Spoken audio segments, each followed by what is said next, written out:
Welcome to M2Techcast, a live internet radio show offering the latest news and interviews with the people driving business, technology, and politics in Michigan. Now, your hosts, Matt Roush and Mike Brennan. Hey there, good day. I'm Matt Roush. And Mike Brennan. And we're back with another episode of the M2Techcast. We will get to Fred Brown, our very own Dr. Doom, on the pandemic in just a moment. But we're going to start the show today with a colleague of mine at Lawrence Technological University, a couple of them, in fact. Sabrina Collins, who is Executive Director of the LTU Marburger STEM Center, and Jacqueline Smith, who is the STEM Center's outreach coordinator. This Marburger STEM Center is basically LTU's clearinghouse for all things K-12. We're trying to get kids interested in science, technology, engineering, arts and design, and mathematics careers. And the Marburger STEM Center is the way we do that. Sabrina, welcome to the show. And I'd like to start things off by asking you about how we have changed our high school and program for Extreme Science Saturdays due to the pandemic. So tell us a little bit about the virtual Extreme Science Saturdays that are coming up in the new year that's right upon us. Sure. Thank you so much for having me again. So, prior to the pandemic, we had, in-face activities where high school students would come on our campus and engage in some hands-on activities. They would help us make liquid nitrogen ice cream, all of that fun stuff. But because of the pandemic, we've had to shift online, our programming. And so this is the first time that we've actually done that. And so our approach, really is because kids are already online, during the week because of school. So we wanted to make sure that whatever we do online, that it's engaging and the students, are really involved with the discussion. So we're learning a lot. This is the first time that we've actually done this. And the first one in January focuses on computer coding, which resonates with a lot of young people. So we're targeting, high school and middle school with this. The second one in February is going to focus on virtual entrepreneurial mindset, establishing your own business. And that's really kind of it's related to a summer camp led by Dr. Jacqueline Stavros and Dr. Matt Cole. And then finally, Jacqueline's going to lead a hands-on workshop where students get to do something really groovy, making their very own lava lamps. I like it. Okay. So when are these programs and how do people, if they're interested, sign up? They can sign up online, go to Lawrence Tech's website, type in Extreme Science Saturdays or the Marburger STEM Center, and they can sign up online.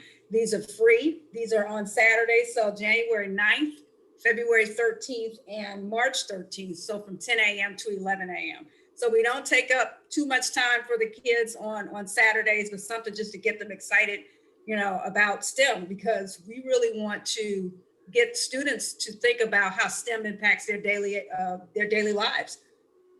Okay. All right. So once again, these programs are free, which is Right. kind of an advantage. They were not free when they were in person, right? So this Right. is That's actually right. makes it easier Absolutely. for everyone. Yep. Right. Okay, Jacqueline, welcome to the program. You're a first-time guest. Wanted to talk to you. First of all, I'm just curious, how do you make your own lava lamp? How does that work? Yeah, it's actually really cool because you can make your own lava lamp with things that you just have in your own house. So we use vegetable oil and Alka-Seltzer tablets. And then sometimes we add food coloring to make it a little snazzier, and you can even I stuck my phone light underneath it and turned the lights off and illuminated it even. So it's kind of cool because I guess lava lamps, I kind of thought maybe the kids might not know what they are because they're kind of older. Yeah, something from my era, Yeah. actually. I actually have a lava lamp in my living room that I turn on from time to time, just so I can watch I guess it's wax or something, bubble all over the place, right? Yeah. Yeah, I mean, whether they like knew what they were or not, they think they're cool. So it's really fun. Okay, so the Extreme Science Saturdays are for high school students. Tell us a little bit about the virtual workshops, Jacqueline, that you're doing for middle school students, and that's something that's near and dear to my heart because when I worked for the Engineering Society of Detroit, we always said you've got to reach them in middle school. By the time they're in high school, if they think they can't do math and science, that's ingrained in them, and you're already almost too late. You really got to start, you catch them in middle school and get them interested. So talk a little bit about these workshops. Yeah, you're 100% correct. We have to start early so that they have as many positive experiences as possible to carry them over into high school. So our workshops that we always did in person, we've transitioned into the virtual. So one of the ones that we did recently, for example, was the science of baking a cake, Hmm. which the kids really got a kick out of. So things that they can do in their own house, because science is everywhere. Science is all around you, and especially in the kitchen, actually. So a lot of them were pretty psyched to learn how baking relates to science, and then at the end, they got a tasty treat that they made. So that one was really fun. Hmm. All right, what are some of the other topics? Another one we did around Halloween, we did a Halloween themed workshop where we did elephant toothpaste, which is a chemical reaction using yeast and hydrogen peroxide. It makes like a really foamy, colorful kind of explosion, and the kids love that one. So we did that out of a pumpkin. So we carved a pumpkin, did the chemical reaction within the pumpkin, and it kind of oozed out of the pumpkin face, and and that was really cool. Yeah, anything that basically looks gross is going to be popular with the middle school crowd. Yeah, gross explosions, things Yeah, like that. all the fun stuff, right? Yeah. Yeah. Let me And let me then let me ask if I may, Jacqueline. Are you attracting a lot more females into STEM than previous? I know I don't want to do stereotypes here, but usually if I go to all these technical meetings and technology meetings, and it's a bunch of men there mostly. So are more females getting interested in STEM now? I've heard that there are. I think Dr. Collins might know a little bit more about that if you want to elaborate, Dr. Collins. Yeah, we do have, so we get a lot of young women that sign up, to participate in these Extreme Science Saturdays. And so I'm starting to see a trend, with that. Matt pointed out, middle school is the age to really get them, because somewhere around middle school is when girls start to lose interest, and so you really have to catch them around fifth or sixth grade, to really engage those young people. Hmm. Yeah, I know Lawrence Tech has been trying to become more diverse in terms of gender for forever. Basically, we're at about 1/3 women now in the student body, but there are some fields that are persistently 90% male. Mechanical engineering is a tough one. There are some other forms of engineering, but there are a great number of young women who are really interested in things like biomedical engineering and Right, biomechanics. Molecular and cell biology is a 50-50 program for us now. right. Um, and I know, obviously, what's interesting is this, since we added a nursing program, people thought, well, that'll be 100 more women on campus, but our nursing program at Lawrence Tech is 3 times as male as the national average. We've got like 30% men in that program, so which is Yeah. nationally it's only about 10%. So that's been an interesting experience for us too. And my favorite nursing people are actually the football players who are nurses. Yeah. They will hurt you and then they will fix you up. So that's kind of how that one works.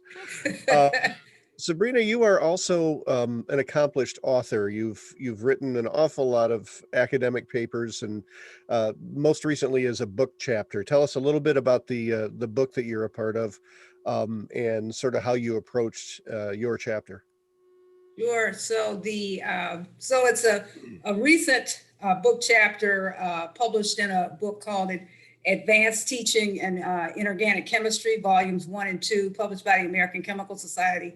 And actually, the chapter is based on a talk that I was scheduled to give at a conference, but because of the pandemic, it was canceled. And so the editor reached out to all of the presenters and said, "Would you be willing to write a book chapter based on what you would have focused on?" And so my chapter focuses on how we used the movie Black Panther and vibranium to engage young people, and how that one paper that came out in 2018 actually led us to create a number of workshops and activities and other papers. And when Chadwick Boseman, when he passed away, that was just so devastating to me and to a lot of people.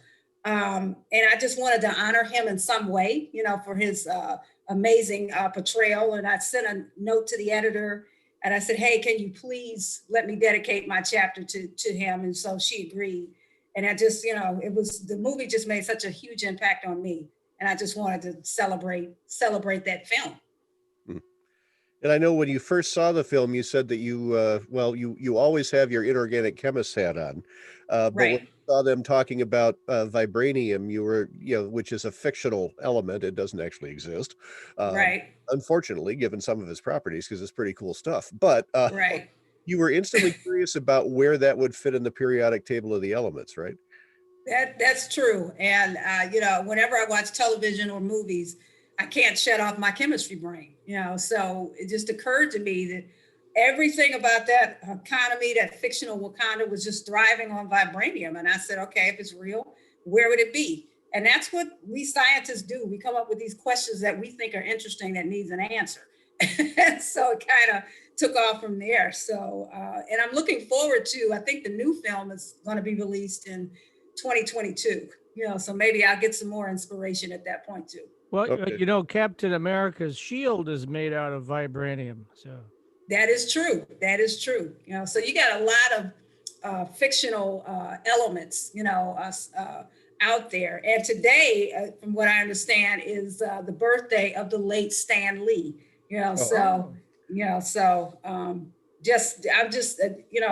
I think any ways that if you can use science fiction to engage young people, and then create an opportunity to talk about real science and what types of research and applications take place with these real elements, I think that's a win-win situation.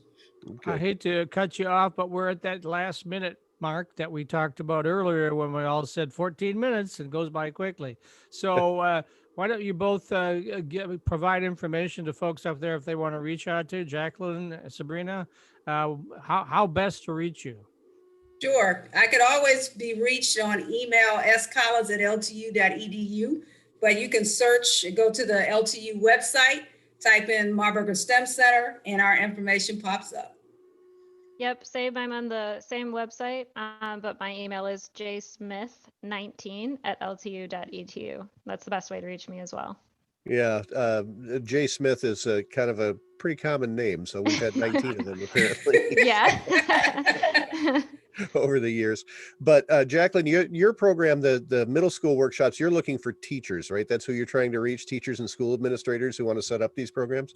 Yeah, if you're looking for a way to connect your students to science, like with everyday events, we love reaching out to high schools and middle schools. So we're looking to do virtual workshops at either.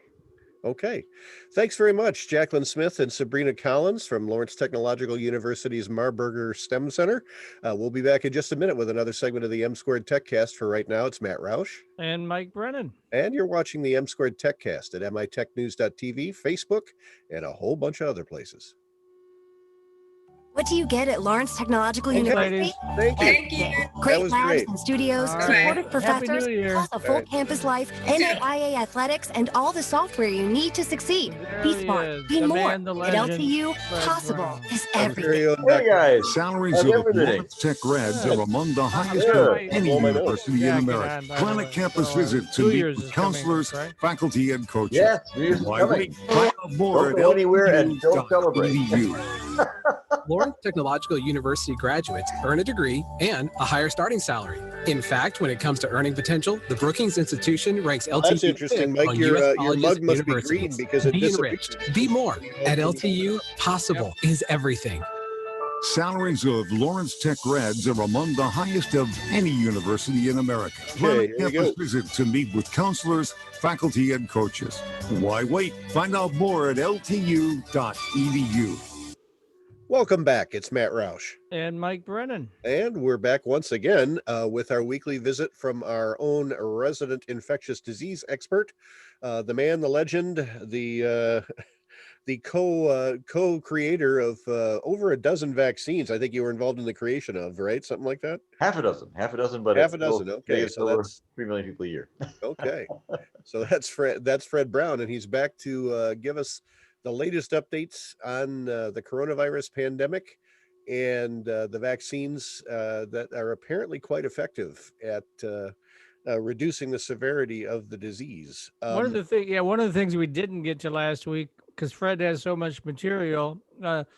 By the way, how did your 74 slides in 45 minutes go with those other folks? Did that work out for you, or? I cut it down to 68 minutes, 68 slides, and yes, it was okay. They had a couple of questions at the end, but we went through it all. That was to the Michigan Economic Forum, and who does all the economics for Michigan, and we had to skip through a lot of the economic sections, which probably was just as well because they probably know a lot more about economics than I do. But we went through it all, and. I was going to ask if you maybe set up a stopwatch, and it just after every 40 seconds or so, it would just go ding, and then you'd have to go to the next slide. Automatic. Yeah, great. Oh my God. Well, one of the things that we didn't get to that we wanted to get to was how safe are these vaccines? Because I try to keep up with my reading on this. Obviously, you have much better information than I. But I'm seeing side effects with some of these and different issues coming up. But what's your take on the occasional strong allergic reaction seems to be happening, which I guess isn't that unusual, but that's right. Yeah. So the safety actually is starting to look slightly better than the flu vaccine.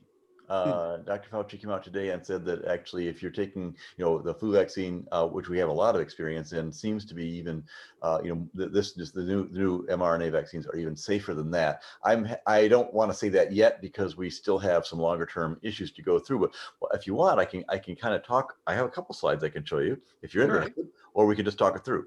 So no, as long as it's not like 58 or something, we'll be okay. So on the safety, remember we talked about these four big factors, and we went through efficaciousness last time, and it's 95% efficacious, which is fabulous.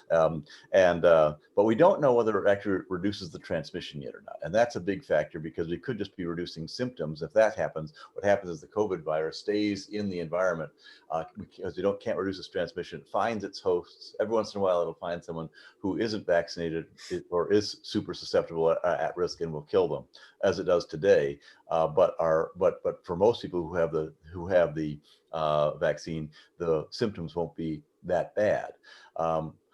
The issue becomes if you've got an awful lot of the stuff in the environment, then you're constantly sick. You lose your productivity, and if we don't know whether or not even low symptoms can cause bad long haul effects, which we know they can, then you can still have a lot of lingering issues, cardiovascular issues, central nervous system issues, fatigue issues, and so on that we've seen in long haul effects. So people even with low symptoms, for example, I told you about my cousin who, had it and didn't even know he had it, came back and now has Guillain-Barré syndrome, GBS, and had to relearn to walk, had to relearn to talk, even though the symptoms are completely asymptomatic. It turns out now he has long-term GBS, and he's going to have to get infusions every month. Hmm. If that happens to a large number of people who get the disease but aren't very symptomologic, even with a vaccine, then we've got problems. But we're still finding that out. In 3 months, we should know whether or not it's effective in reducing the transmission. We have evidence that we think that it can reduce transmission between 50 and 80%. But I'm sorry, 48 and 62% is what Moderna is saying right now. That's very, it's not really what one of their endpoints are. They've got to redo a lot of the work, but we think it may be in that range, which would be great, because we reduce transmission, that actually kills off the virus. Now, as far as safety goes, you can see in the checks, this is what we've given the current virus credit for. Let me put it on slideshow so you guys can see it more easily. And the check marks indicate that, in my opinion, after looking at all of the clinical results, the current virus clinical trials have demonstrated that it has a low rate of serious adverse events. Serious adverse events are ones that actually affect your fundamental physiology and organ systems. And we see that happening every once in a while. We saw, for example, that there's Bell's palsy, and we saw that in the placebo group, one person got Bell's palsy anyway. We saw that in the active group, 4 at Pfizer and 4 Moderna, or a total of 8 people got it, and that was in about 100,000. I'm sorry. We think it's in the kind of range of about 5 per 10,000 instead of 1 per 10,000. So, that's still not statistically significant. It still could have happened by chance that these people just happened to be, put in the different groups and got Bell's palsy just in the general population, because it does actually hit at about 8 in 10,000 rate naturally, between 1.5 and 8, depending on the situation. Naturally, it is an autoimmune disease, so it could have been a real safety event. We're not sure yet, but that's sort of the rate we're talking about.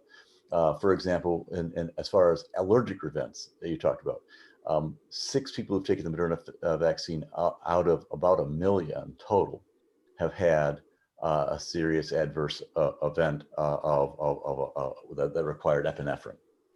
So 6 in 1 million isn't too bad.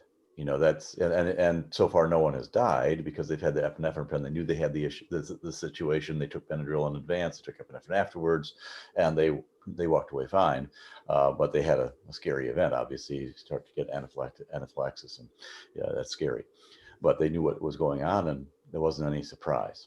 So that's sort of where we are with the serious adverse events. We're talking at a rate of in the 1 in 10,000, 1 in 100,000 rate that we've seen so far on organ systems, which is considered very safe, because these could have happened. These are not statistically significant events. They could have happened anyway. Broad clinical trial inclusion. We had a very broad basic clinical trial inclusion. You saw 20 to 25% were people of color. We saw 10% were Black, about 25%, up to 25% were Latinx. We had Pacific Islanders involved. We had people of all age groups involved, above the age of 18, even over 85. And so we didn't restrict this trial at all, which means we had a very good broad population. And we also were what they call very balanced. That means that we didn't look for elderly white people with diabetes. It was kind of naturally spread across the population as you'd expect to find them. So that also is good. It was a completely fairly unbiased sample population. If anything, it was biased toward the more risk and more people of color than the actual population. We did have a couple of admissions you saw that were a little bit underrepresented. We haven't really checked the safety for a significant number of HIV, HPV, and other long-term chronic diseases. In spite of that, the CDC came out today and said that they believe, based on the data presented, that it is more risky for those people to get COVID than to take the vaccine, and therefore they are advising even immunocompromised patients upon the advice of their doctor to take the vaccine, even people with long-term chronic conditions that weren't completely represented but did have some representation in the trials, to be vaccinated. So we're starting to see, and they're providing funding for those people and providing prioritization for those people. So they'll be some of the first people vaccinated, which is interesting. It means that they've really looked at this carefully and decided that they think, and I agree with them, that the chances of catching COVID and the adverse events from having COVID are far outweighed by taking a vaccine that's, we don't have complete absolute security on in terms of long-term safety. And up in the upper left-hand corner, you can see that low thresholds and types of adverse events. We looked for them in the 1 in 10,000 rates. We're not finding them yet in the 1 in 1 million rates yet, but we will shortly after we start to roll this out. And we've got large number of subjects. The only issue we've got is, by nature of the vaccine, we only have about 5 months of data on any given patient. And most of the people are still kind of 2 to 3 months into their total vaccine after 2 doses. So that's the only sort of area, as we start to get more and more people vaccinated for a longer and longer period of time, that can possibly be a problem. And if immunologically, it's hard to imagine an adverse event that comes through 6 months, 7 months, 10 months out. Most of these events happen within certainly the first 6 weeks. At least in our experience, it would be rare that we have, extremely rare that we have an adverse event occurring, a year later. You suddenly, if something happens that are you suddenly affected by the vaccine, that's doubtful that would happen. It's possible, and all these trials are for a 2-year period, so we'll know that. But that's sort of where we are right now with the safety. The one thing about the clinical endpoints that I wanted to say yesterday, last time we talked, is there is a chance that we could have a 1-dose vaccine. That's not true for the over 55s. If you're over 55, you always want to take 2 doses of this thing. So they're not sure about the durability, not sure, and the efficacy, when it drops to 80% instead of 100%, you still want to take 2 doses. And so let's take a look at the safety data. As I said, the 2 big issues about safety are its frequency and how fast it occurs. And so we have seen, we've gotten rid of the area of greatest risk, which is very frequent adverse events that are occurring very quickly after you take the vaccine. We're pretty sure that isn't going to happen for most people. There may be a couple populations out there that have some challenges who are allergic, but we don't think we're going to see much more of this. We think we've tested enough. There is the most dangerous scenario we've got is kind of looking out for the next 4 months or so, and we have a serious adverse event, and I don't think that's likely to happen. That we're going to see populations, but we'll see. We're going to start to stratify the populations more carefully, see a lot more very specialized populations, very special, perhaps Native American populations, and other populations that may have some host factors that make them, or recipient factors that make them more susceptible, or the virus, the vaccine less effective or more dangerous for some reason. But we don't think that's going to happen. The other big issue is we have to get to the 1 in a million plus issues where you've got very, very serious adverse events happening to very, very small populations. I don't think that's very likely either, but again, we're starting to close in on this range where even that whole red spot is going to be missing. So you can see that we're looking carefully at the risk of what they call antibody dependent enhancement, or ADE. This means you start to select for a virus that is much more dangerous because you've had a partial vaccine or partially protected by a vaccine. And that happened, we believe, in the case of South Africa and the case of the UK, where somebody was on long-term medication that caused them to continually select for a more dangerous virus. And now we have a more dangerous virus, a more dangerous virus in both those countries that are slightly different. The one in South Africa has 22 mutations, which is rare to have that many mutations, and the one in England has 15 mutations. So they are slightly different strains, but that arose differently as a result, we think, of adverse selection due to medication that people were on. And we're going to start to see that. Hopefully we don't select for right now they're selecting for things that are reproducing better. but eventually we could start to select for things that perhaps are more deadly. And that's what we really want to make sure that it's not more deadly and that it doesn't escape our vaccines. Because right now our vaccines are very, very precise, right? We've focused on a couple, literally 4 different proteins on the spike protein that at various levels of each of these vaccines that we're out after, including the vector vaccines that are coming down the pike. If we change those proteins just enough in the virus, because we've selected for rapidly enough, we could suddenly have ourselves with ineffective vaccines.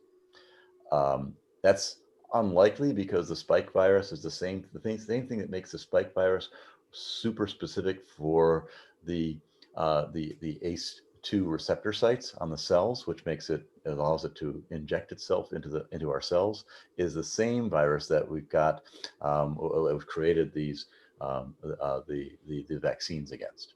So it's going to be hard, but there's a narrow pathway that you could imagine when you have this in 1 billion people, you could start selecting for.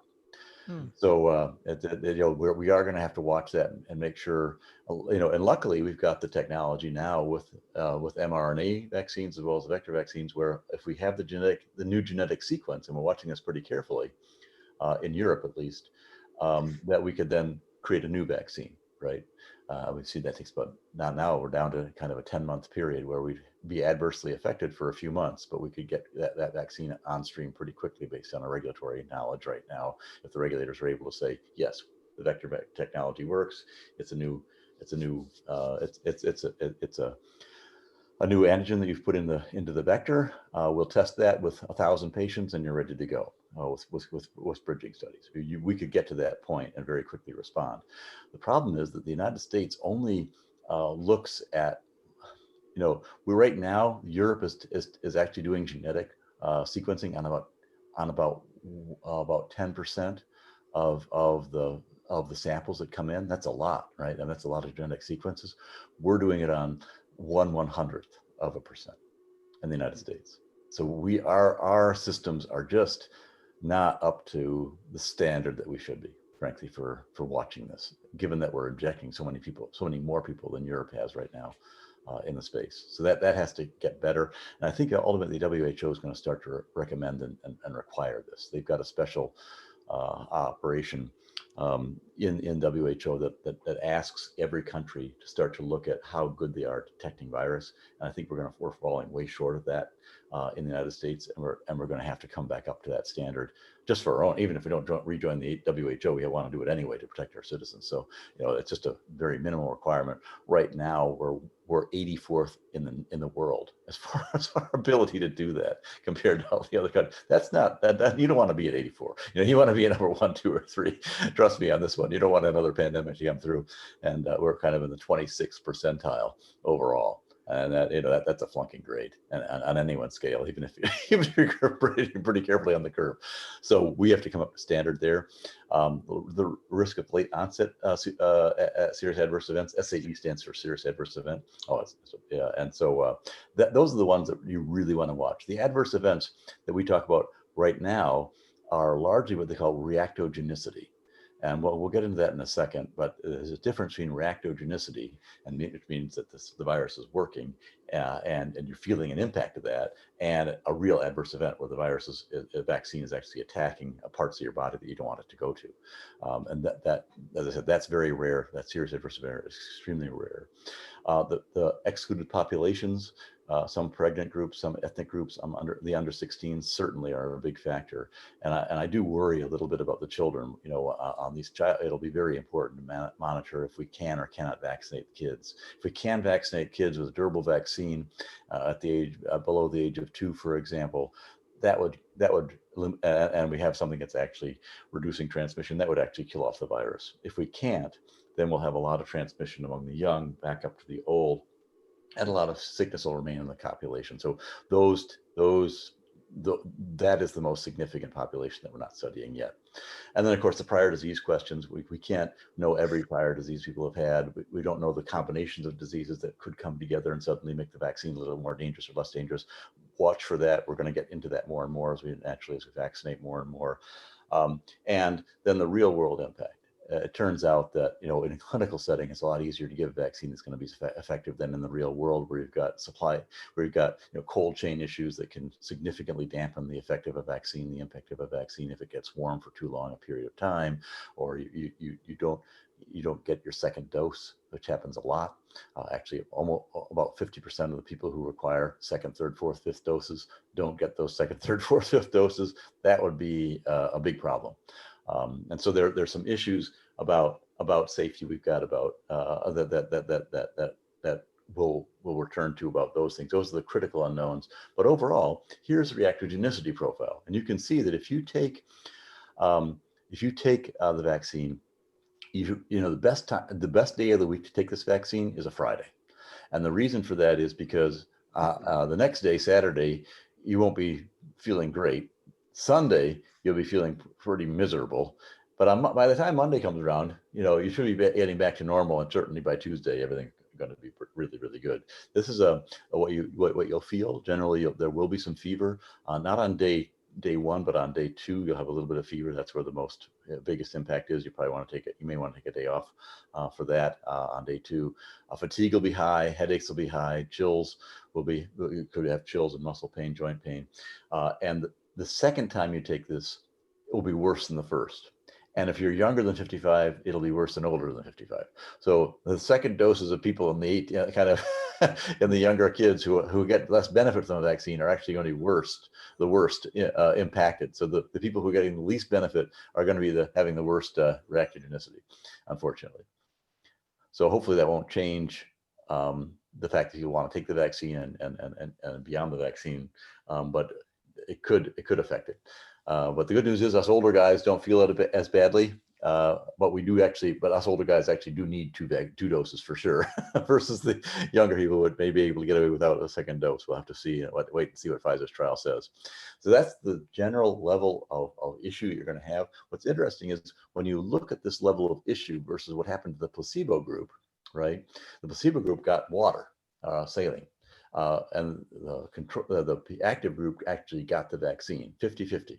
So 17,000 people on the Pfizer each got either a real dose or a saline dose. 15,000 people either got a real dose or a saline dose. That's what this was based on. And you can see that people who got the saline dose also didn't feel that great, which is important to recognize, right? So statistically, the things that you probably most feel are fever, chills, and muscle pain.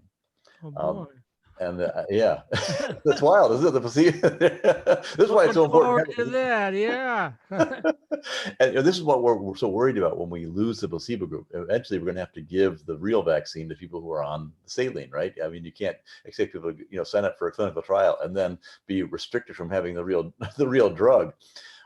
So when that happens, what we're planning to do for Pfizer, what we're planning to do for Moderna is we're planning to tell the people, there are two possibilities. We may just say you need a second dose, and whoever didn't have the real thing will get the real thing, and whoever did have the real thing will get a saline. But that means that after that probably within about 4 months or so, we won't have any more placebo group to compare the guys who got the real vaccine to, and that actually reduces the power of this for long-term safety. But that's what we have to do just to be proper. Moderna's current trial says everybody gets the real Moderna vaccine immediately after this is approved. Pfizer says no, we'll do what they call a crossover trial, where you cross over, as I described, from placebo into real or from real into placebo for 2 more shots when they become eligible for the real vaccine. And that means that you'll be offset a little bit from the placebo group. You have an extra 4 months of history of having nothing, and then having a real vaccine, which would be helpful to understand efficacy better. But some of this long-term safety, because we don't have a placebo, is going to be impacted a little bit. But that's what we had to do in order to do these kind of trials. And let me ask you, Fred, if you have a choice between the two, which would you take? Right now, statistically, there is no difference. And the issues that are out there between the two are more about durability and will be more about scalability than about efficacy. and safety. If I had a choice right now, because I'm a little bit older, I'd take the Pfizer vaccine because there's a little bit more evidence that you have efficacy in the elderly populations with Pfizer. But again, it's not statistically significant. But the most important factors are going to be durability, right? What's going to happen is when you go up to this chart, the most important things are what's happening down the bottom, right? Safety and efficacy seem like they're pretty good. But if we have efficacy that only is symptomologic and we have very poor durability, you can imagine that that's going to be a real problem because what's going to happen is you're going to have to constantly see whether or not you've got, you're going to have to constantly kind of take serology tests to find out whether or not the vaccine is still durable or not. And that's a factor that's going to be awkward. And if it's not scalable, Pfizer's is much less scalable than Moderna. So out in the field, if we find out that we really can't keep this thing cold enough and the efficacy drops significantly in real life, then again, the Moderna vaccine would come up way ahead of the Pfizer vaccine. So there's a little bit where we're lacking information to make a final decision about which I would take personally, but I would definitely take one of them. And if it was offered to me, there's no doubt about it. This is just such a good vaccine compared to having no protection at all. What are you hearing about the availability of these vaccines? I know there was some controversy last week about Pfizer saying they had, millions of doses sitting in warehouses and they hadn't been told where to ship them or when to ship them. Yeah, we do. So what are you hearing about that? So yeah, I am working with OWS. We do have extra dosing, and that's because we haven't been told where to ship. So Pfizer ships directly. Pfizer gets their orders and they ship directly to the final injection sites, and states weren't up for that. They weren't up to tell Pfizer, ship to this hospital right now. They have sufficient capacity, and the hospitals weren't able to tell them we've got enough minus 70 degrees Celsius capacity to take this on, or we have enough people signed up to do all those doses in the next 5 days. Right, you got to do 1,000 doses within 5 days. That's a lot of shots if you don't have the refrigerator capacity. So they were worried that if they weren't get, they knew who was signed up, but they were worried that if they didn't get the actual order and the order entry system through the Tiberius system that CDC set up, that they would be wasting doses. The other thing we found about Pfizer is that they actually have 7 doses per vial if you do it right, rather than just 5. And so all of a sudden, people had a lot more than they anticipated. They were suddenly, you can imagine that's what, 20% extra you've got, 14, 15% extra you've got in every vial. And so they were, scrambling around trying to get people to vaccinate, that weren't signed up yet and hadn't signed off on the paperwork yet. So it was a little bit of a teething problem initially. The other big problem that we had, the real problem that General Perna had, and he took the blame for it, but he didn't have to, frankly. It was because the FDA requires a 2-day period in quarantine to make sure that the vials are properly, the vials don't have any bacteria growing in them and so on. So we've got there's a release period, and typically for many viruses that can be up to 6 months. So the fact that we got down to 2 days is remarkable, but they hadn't calculated that in, and we're producing this stuff at such a rate that if a couple days means several million vials. So that period hadn't been calculated into the demand projections appropriately, or the supply availability projections. And so let me ask you too, these refrigerated trucks that they're using for temporary morgues, I don't know much about them. Can they go to minus 70 degrees Celsius, those refrigerated trucks, or not? No, they're not. They're typically at refrigeration rates. We don't even freeze the bodies. Really? Yeah. Okay. Yeah.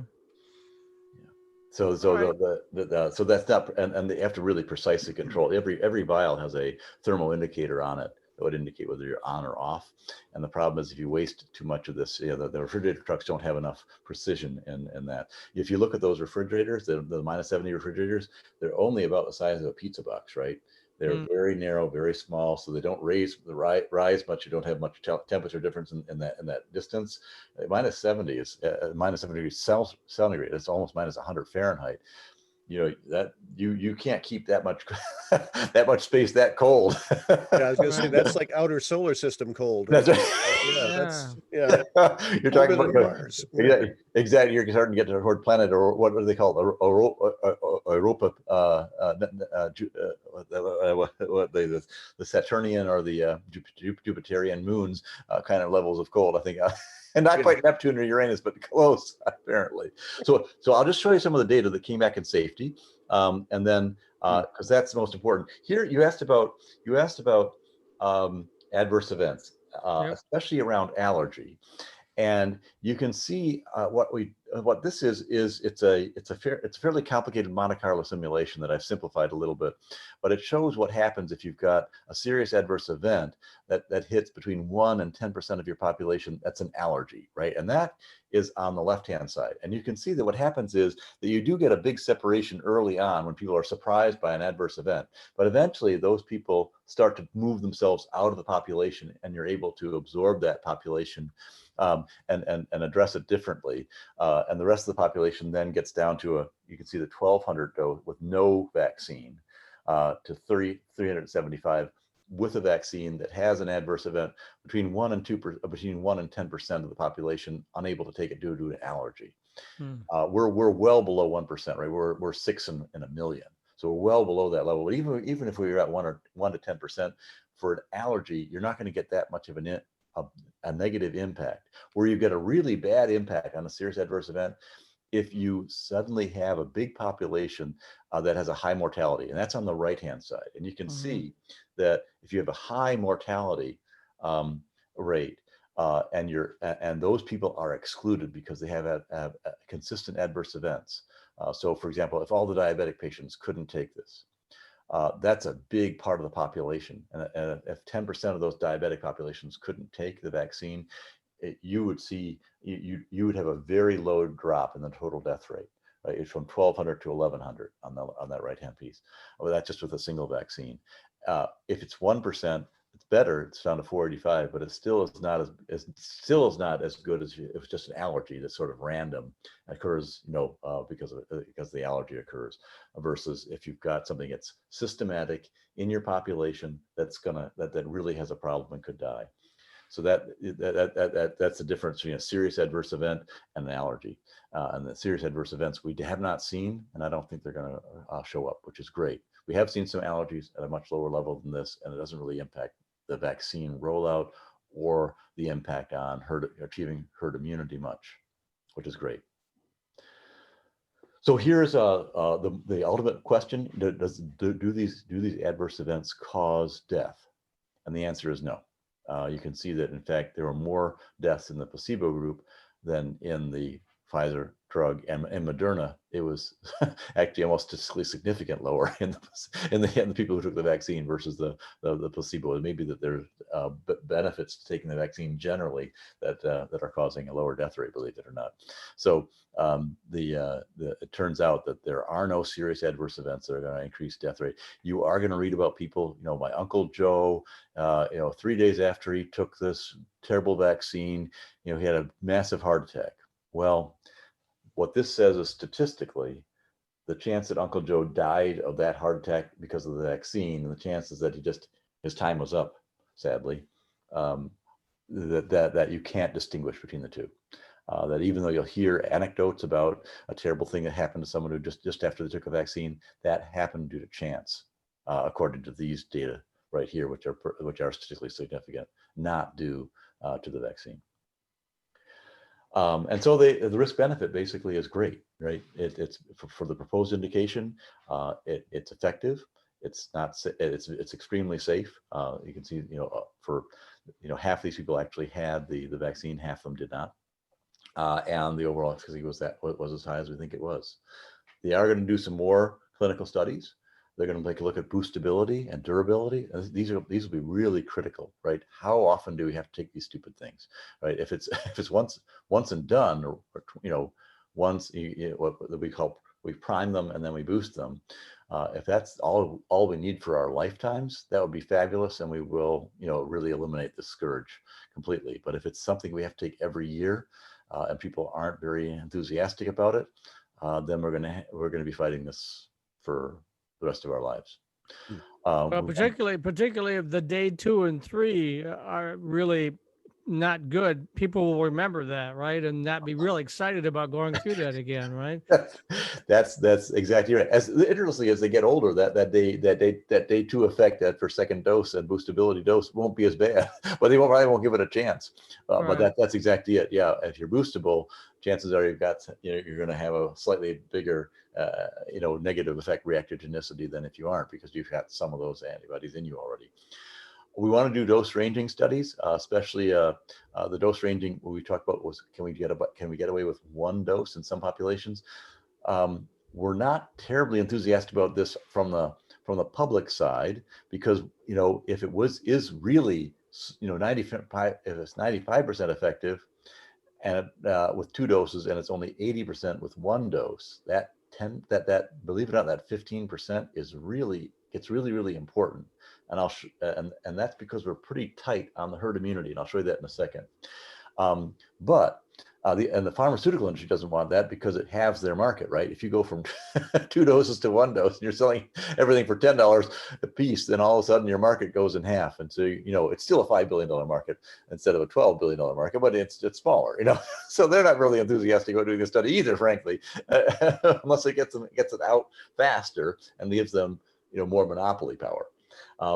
The use of pregnancy in pediatrics, the American Association of Pediatrics did come out and say we think that the overall pregnant women, upon the consultation of the doctor, should get the vaccine, but certainly not the young children yet. Use of immunocompromised, again, people are saying looks like from a risk-benefit analysis, better to take it than not take it, even if you are immunocompromised. We want to take a look, especially at stability, right? Because the poor people, it turns out that if you are searching for herd immunity, and suppose 70% of people are herd immune, and everyone around you is sick and has COVID. Well, that 70% herd immunity, the 30% who didn't take the vaccine, they're still super at risk, right? Because they're eventually going to get touched by somebody around the world somewhere with the virus and come down with a bad disease. So you want to make sure that stable second generation formulation gets out to rural populations, lesser developed countries, everywhere in the world. So that refrigerator stable second generation formulation for Pfizer especially is important. And you can see Pfizer wants to put this in the flu vaccine. These are multivalent vaccine opportunities. I'm actually an expert in that space, and that's a great idea. If we have to do this every year, you may as well get it all together. Sure. So. And so this is some of the things that they're going to be looking at now that they're on the market with the EUA. We don't have to have all these studies done in order to get the real final approval. What they call the BLA, this is the Biologicals License application. The BLA should come out probably in June, July timeframe for both these companies. Let me ask also, I've been hearing that Johnson & Johnson's going to come out with one, or is coming out with one, that's a 1-dose vaccine. Is that correct? That's right. Yes, that's right. J&J has always been looking at the 1-dose option.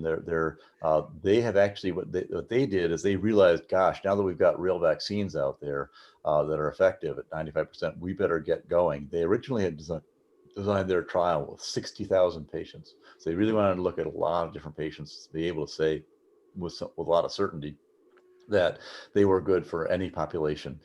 And so they had a broader inclusion-exclusion criteria selection process. And since the EUA approvals of Pfizer and Moderna, they've reduced their size of study to 30,000. So they should be ready to conclude that study by mid-January and on the market, mid-January to mid-February, and on the market by kind of March 1st is what I'm projecting right now. AstraZeneca uses a slightly different vector and a slightly different piece of mRNA. And they are going to be approved in the UK, but they made those mistakes. So they have to go back for the US and demonstrate either a 90+% efficacy rate in the half dose plus the full dose boost, or to resolve themselves to be to just focus on the under 55 age group and have a vaccine that's about 70% effective. My guess is that I think the single dose will be less durable and it'll be less effective than the big dose, but it makes a big difference when you have a single dose in what happens to how fast you get to herd immunity.